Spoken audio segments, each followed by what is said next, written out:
இறக்கும்படி கடலும் பண்பட்டு ஒரு பெரிய தினத்தை செய்கிறார் என்னுடைய அக்கா. ஆனா நம்மள அன்பாய் தடவி வளர்க்குறதுல நம்ம அம்மா தான் பெஸ்ட்.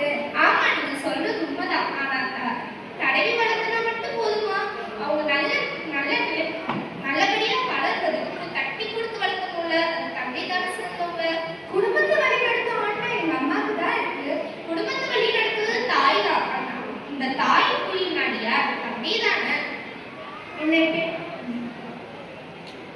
குழந்தையை நல்ல முறையில் குழந்தையை பெற்றெடுப்பது முதல் நல்ல முறையில் வளர்ப்பது வரை அதிக பங்கு எங்க அம்மாவுக்கு தான் இருக்கு.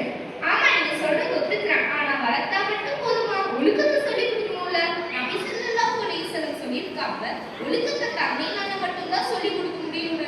ஒரு சஹாபி நபி ஸல்லல்லாஹு அலைஹி வஸல்லம் அவங்க கிட்ட யாரும் அதிகமா பணிவிட செய்யணும்னு கேட்டதுக்கு 3 முறை தாய்ன்னு சொல்லியிருக்காங்க. 4வது முறை தான் தந்தைன்னு சொல்லியிருக்காங்க. அதுல ஒரு ஆழ்ந்த கருத்து இருக்கு. அது தந்தையினால செய்யவே முடியாது. என்னன்னு தெரியுமா உங்களுக்கு? ஆழ்ந்த கருத்தா? என்ன கருத்து? 3 தியாகங்களை குறிக்குது. முதல் தியாகம் 10 மாதம் வரை கருவில் சுமக்கிறார்.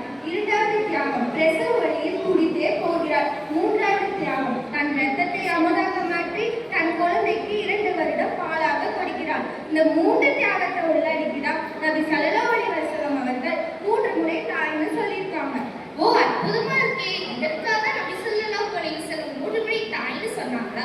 தாய்க்கு எப்படி சிறப்புகள் இருக்கோ தந்தைக்கும் நிறைய சிறப்பு இருக்கு.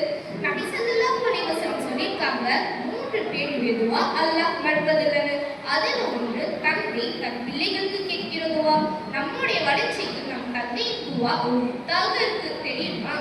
என் தாயின் காலில் தான் சொர்க்கத்தையே அல்லாஹ் வைத்திருக்கான் என்றால் என் தாயின் அந்தஸ்து எவ்வளவு உயர்வாக இருக்கும்னு பார்த்தீங்களா?